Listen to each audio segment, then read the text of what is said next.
Hello friends, super tasty chicken బిర్యానీతో మేము ముందుకు వచ్చేసాను. చాలా అంటే చాలా టేస్టీగా ఉంటుంది. అప్పటికప్పుడు ఇన్స్టాంట్గా కూడా చేసుకోవచ్చు. అది కూడా గ్రేవీ అవసరం లేకుండా హ్యాపీగా బిర్యానీ మసాలాతో ఎంజాయ్ చేయొచ్చండి. చాలా బాగుంటుంది ఈ విధంగా చేస్తే. చిన్న చిన్న టిప్స్ తోటి చాలా ఈజీగా బిర్యానీని ఏ విధంగా చేసుకోవాలి ఈ వీడియోలో చూసేద్దాం. మరి లేట్ చేయకుండా వీడియో స్టార్ట్ చేద్దాం పదండి. మరి ఫస్ట్ అయితే మిక్సీ జార్ తీసుకొని అందులోకి పచ్చిమిర్చిని వేసుకోండి. ఒక 4-5 వేస్తున్నాను. అలాగే పుదీనా ఒక హాఫ్ కట్ట వేసుకోవాలి. అలాగే అరకట్ట కొత్తిమీరని కూడా యాడ్ చేసుకోండి. ఇందులోకి ఒక టేబుల్ స్పూన్ వరకు ఫ్రెష్గా నూరు పెట్టుకున్న అల్లం వెల్లుల్లి పేస్ట్ని కూడా యాడ్ చేసుకోవాలండి. వీటన్నింటిని కూడా మెత్తని పేస్ట్ లాగా బ్లెండ్ చేసుకోవాలన్నమాట. ఈ విధంగా ఇలా బ్లెండ్ చేసుకొని పక్కన ఉంచుకోండి. ఆ తర్వాత హాఫ్ కేజీ చికెన్ ఇలా పెద్ద ముక్కలుగా కొట్టించుకొని చికెన్లోకి 1.5 టీ స్పూన్ వరకు కారాన్ని, అలాగే మీ టేస్ట్కి తగినంత సాల్ట్ని యాడ్ చేసుకోండి. ఒక టేబుల్ స్పూన్ వరకు ధనియాల పొడి, అలాగే ఒక టీ స్పూన్ వరకు గరం మసాలా పౌడర్ని యాడ్ చేసుకోవాలండి. అలాగే ఒక టేబుల్ స్పూన్ వరకు ఆయిల్ని కూడా యాడ్ చేసుకొని మొత్తం అంతా కూడా మొహమాటం లేకుండా బాగా కలుపుకోండి. మనం ముక్కల్ని ఎంత బాగా మసాజ్ చేస్తే ముక్కలకి అంత బాగా పడుతుందండి. ఒక 3 to 4 మినిట్స్ మాత్రం ఖచ్చితంగా కలుపుకోవాలి ముక్కల్ని. ఇలా ముక్కలకి మనం వేసిన మసాలా అంతా బాగా పట్టించిన తర్వాత మాత్రం ఇందులోకి మనం ముందుగా గ్రైండ్ చేసి పెట్టుకున్నాం కదా గ్రీన్ కలర్ పేస్ట్, అది యాడ్ చేసుకోవాలి. ఇలా మనం మిక్సీ పట్టి వేసుకోవడం వల్ల మనం బిర్యానీకి మంచి గ్రేవీ వస్తుందండి. చాలా టేస్టీగా కూడా ఉంటుంది. ఇవంతా కూడా మనం డైరెక్ట్ వేసిన దానికంటే ఇలా మిక్సీ పట్టి వేస్తే టేస్ట్ కూడా చాలా బాగా వస్తుంది గ్రేవీ. ఇంకా ఈ విధంగా ఈ పేస్ట్ అంతా కూడా ముక్కలకి పట్టేలాగా బాగా కలుపుకున్న తర్వాత ఇందులోకి ఒక కప్పు వరకు పెరుగుని యాడ్ చేసుకోవాలండి. హాఫ్ కేజీ చికెన్ తీసుకున్నాను కదా, అందులోకి 150 గ్రాముల వరకు పెరుగు అయితే సరిపోతుంది. పెరుగు వేసిన తర్వాత కూడా అంతా ఒకసారి బాగా కలుపుకొని మొత్తం ఈ కలిపే ప్రాసెస్ని ఒక 7 నుంచి 8 నిమిషాల పాటు కలుపుకోవాలండి.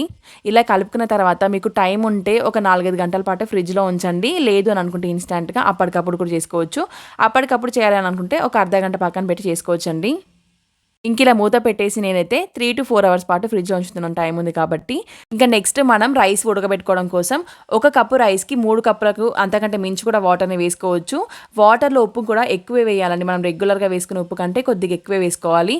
అలాగే ఇందులోకి ఓల్ గరం మసాలా వేసుకోవాలి, 2 బిర్యానీ ఆకులు, సన్నగా పొడుగ్గా కట్ చేసి పెట్టుకున్న పచ్చిమిర్చి, కొత్తిమీర, కరివేపాకు, పుదీనా కూడా యాడ్ చేసుకోవాలి.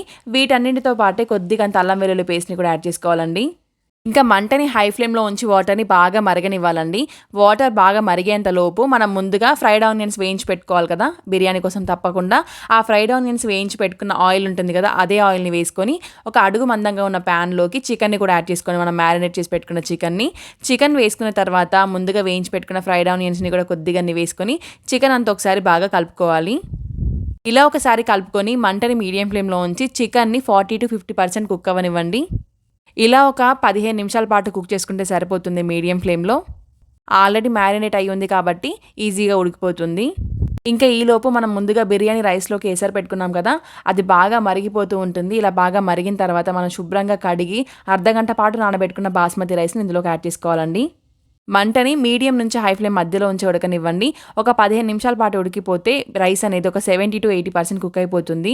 ఇక్కడ చూపిస్తున్నాను చూడండి. నెక్స్ట్ ఒక 15 నుంచి 18 నిమిషాల పాటు ఉడికిన తర్వాత రైస్ అనేది కొద్దిగా తీసుకొని చూస్తే ఇలా విరిగిపోతుంది. ఈ విధంగా విరిగిందంటే సరిపోతుందండి. రైస్ అనేది మనకి 70 to 80% కుక్ అయిపోయినట్లే. ఇంకా నెక్స్ట్ మనం సగం ఉడికించి పెట్టుకున్న చికెన్లోకి రైస్ది గంజి ఉంటుంది కదా, ఆ గంజిని కొద్దిగా యాడ్ చేసుకోండి. ఒక పావు కప్పులో సగం యాడ్ చేసుకుంటే సరిపోతుంది. నెక్స్ట్ ఇంకంతా ఒక లేయర్ లాగా మనం రైస్ని యాడ్ చేసుకోవాలి. ఇంకా మీకు గిన్నె మందంగా లేదు అని అనుకుంటే మాత్రం ఫస్ట్ రైస్ వేసిన తర్వాత చికెన్ని వేరొక గిన్నెలో ట్రాన్స్ఫర్ చేసుకొని చికెన్ని మధ్యలో యాడ్ చేసుకోండి రైస్కి మధ్యలో, లేదంటే ఈజీగా అడుగు పట్టేస్తుంది గ్రేవీ అంతా కూడా. అలా సగం రైస్ని వేసుకున్న తర్వాత ఫ్రైడ్ ఆనియన్స్ని, అలాగే కొత్తిమీరని, పుదీనాని అంతే నెయ్యిలోకి, కరగబెట్టిన నెయ్యిలోకి కొద్దిగంత పసుపు వేసుకొని ఆ నెయ్యిని కూడా వేసుకోండి. ఇంకా నెక్స్ట్ మిగిలిన రైస్ అంతా కూడా యాడ్ చేసుకొని ఇలా ఫ్లాట్గా మంచిగా సెట్ చేసుకోండి అంతా కూడా. ఆ తర్వాత ప్యాన్లోకి కొత్తిమీరని, పుదీనాని ముందుగా వేసుకున్నట్లే నెయ్యిని కూడా యాడ్ చేసుకోండి, పసుపు వేసుకునే నెయ్యిని. అలాగే పైన కొద్దిగా ఫ్రైడ్ ఆనియన్స్ని యాడ్ చేసుకొని అల్యూమినియం ఫాయిల్ ఉంటే అల్యూమినియం ఫాయిల్ తోటి, లేదనంటే ఏదైనా మంచి గట్టిగా ఉండే మూత పెట్టేసి పైన కొద్దిగా బరువు ఉంచితే సరిపోతుందండి.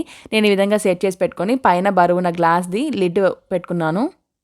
ఇంకా ఇలా 10 నిమిషాల పాటు మీడియం ఫ్లేమ్లో, అలాగే 20 నిమిషాల పాటు దోశ పెంకు అలాంటి పెంకు మీద ఉంచుకుంటే సరిపోతుంది. ఆ తర్వాత స్టవ్ ఆఫ్ చేసుకొని ఒక 15 నిమిషాల పాటు వదిలేసి ఆ తర్వాత ఓపెన్ చేసి చూస్తే ఇల్లంతా గుమగుమలాడిపోతుంది బిర్యానీ ఫ్లేవర్ తోటి. బిర్యానీ అయితే ఈ విధంగా చేస్తే ఒక్క మెతుకు కూడా విరగకుండా చాలా పర్ఫెక్ట్గా చేయొచ్చు. మీరు ఎలాంటి బాస్మతి రైస్ తీసుకున్నా, ప్రీమియం క్వాలిటీ తీసుకున్నా, లో క్వాలిటీ తీసుకున్నా కూడా. మరి ఇంకా ఆలస్యం చేయకుండా ఈ సండేకి మీరు కూడా ఇల్లంతా గుమగుమలాడిపోయే బిర్యానీతో ఎంజాయ్ చేయండి సండేని. మరి వీడియో కనుక మీకు నచ్చినట్లయితే please do like, share and subscribe to my food friend. Thank you for watching.